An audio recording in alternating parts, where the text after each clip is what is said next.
Gita. Saya seorang arsitek yang bekerja di sebuah konsultan arsitek di Bali. Halo, saya Banyu. Saya juga seorang profesional arsitek. Kebetulan saat ini saya sedang mengelola studio saya secara mandiri, jadi bisa dibilang freelance, secara kecil-kecilan.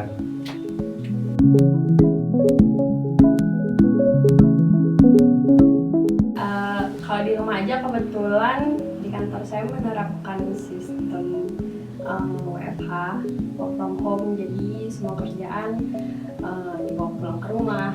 Sebenarnya nggak ada bedanya sih dari di kantor, cuman kita nggak perlu ke kantor aja. Kerjaannya sama, waktu mulai kerja jam 9, selesainya juga sama. Terus cuma ya karena saya WFH jadi waktunya lebih fleksibel aja gitu, dan tetap melaporkan proses kerjaan kita ke kantor. Jadi intinya saya tetap bekerja seperti biasa. Untuk saya sendiri sebenarnya nggak jauh beda sih, karena pada dasarnya emang studio saya di rumah sendiri, jadi sebelum pandemi pun kebiasaan ini sudah saya jalani. Cuma bedanya saya frekuensi saya mengunjungi project itu saya kurangi, kecuali ada hal-hal urgent dipanggil klien atau kontraktor dan mengharuskan arsitek tuh visit ke project, baru saya pergi ke proyek. Kalau enggak, semua koordinasi itu saya lakukan via media sosial, WhatsApp ataupun telepon gitu. Itu sih udah cukup untuk selama WFH ini gitu.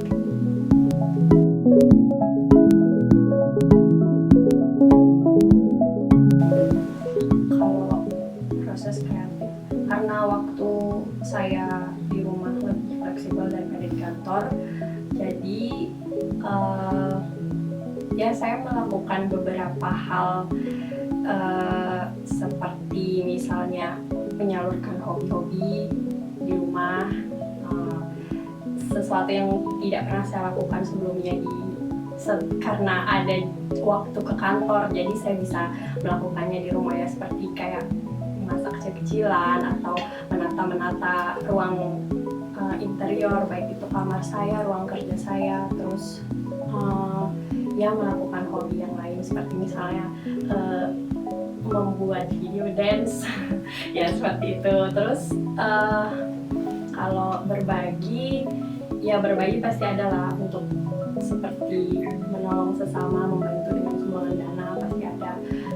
Jadi selama pandemi ini kan kayak banyak yang kita berusaha berpikir kreatif gitu. Banyak orang-orang yang mulai berjualan dari via online. Jadi saya juga mencoba satu bisnis, yaitu membuat keramik handmade. Jadi ya kita membuat custom keramik yang ditawarkan untuk orang-orang sebagai hampers lebaran atau sebagai tempat untuk wadah untuk minum kopi dan lain sebagainya. Seperti ini contohnya. Kalau saya sendiri selama masa pandemi ini, karena mungkin juga dari saya sendiri di industri arsitektur tuh mungkin frekuensi jumlah proyek itu menurun. Jadi di waktu-waktu luang itu saya berusaha untuk menata seperti ada di video ini nih, sebenarnya ruang baca saya. Jadi ini nih saya kayak rak ini. Jadi saya kebetulan pergi ke tempat workshop kayu yang dimana saya pakai papan-papan bekas yang saya minta untuk dipotong, terus saya pakai sebagai rak buku. Jadi potongan yang awalnya mau dibuang itu bisalah kita gunakan sebagai rak buku atau sesuatu aksesoris di kamar. Jadi kalau ini juga bisa ditaruh di sini sebagai dekoratif ruangan. Nah, kira-kira seperti itu. Tapi ya itu ya sebagian kecil sih dari mungkin cara orang untuk menginspiratif dengan pemikiran kreatifnya, kurang lebih seperti itu.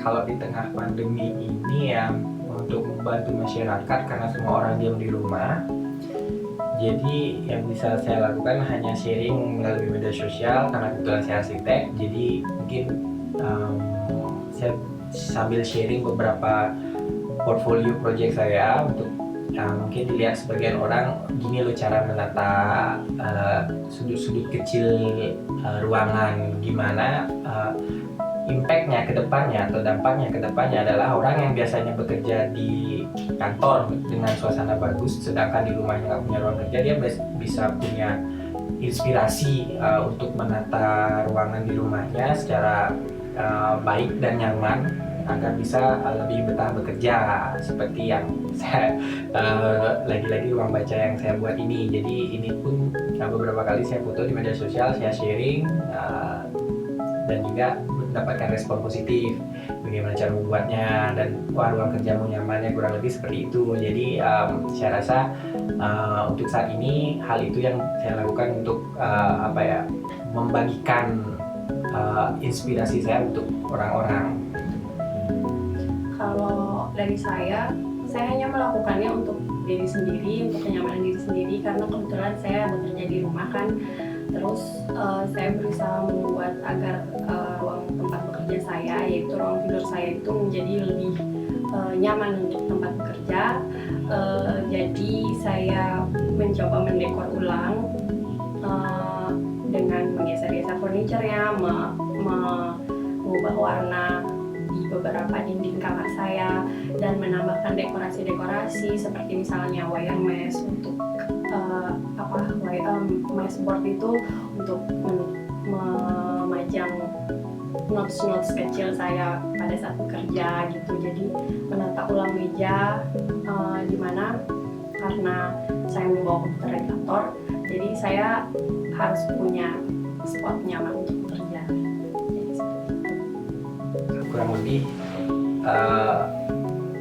bagaimanapun atau apapun profesimu, jadi walaupun kamu biasa bekerja di luar dan sekarang harus dirumahkan, ayo salurkan ide-ide kreatifmu dan berusaha menjadi orang yang kreatif, terutama yang bagi mungkin generasi-generasi muda seperti kita itu, biar bisa kreatif yang menghasilkan, dan jangan terlalu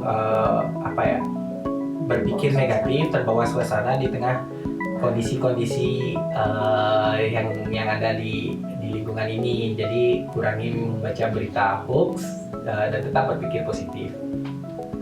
Kalau dari saya cuma nambahin, kita di sini salut sih sama orang-orang yang mampu berpikir kreatif, entah itu seniman, entah itu arsitek, desainer, atau siapapun, bahkan orang-orang yang di luar itu yang mampu berpikir kreatif untuk tetap bertahan di situasi seperti ini. Seperti misalnya mereka menjual makanan online, mereka menjual masker seperti itu. Jadi mereka tetap berpikir kreatif, mereka harus menghasilkan seperti itu. Oke, terima kasih.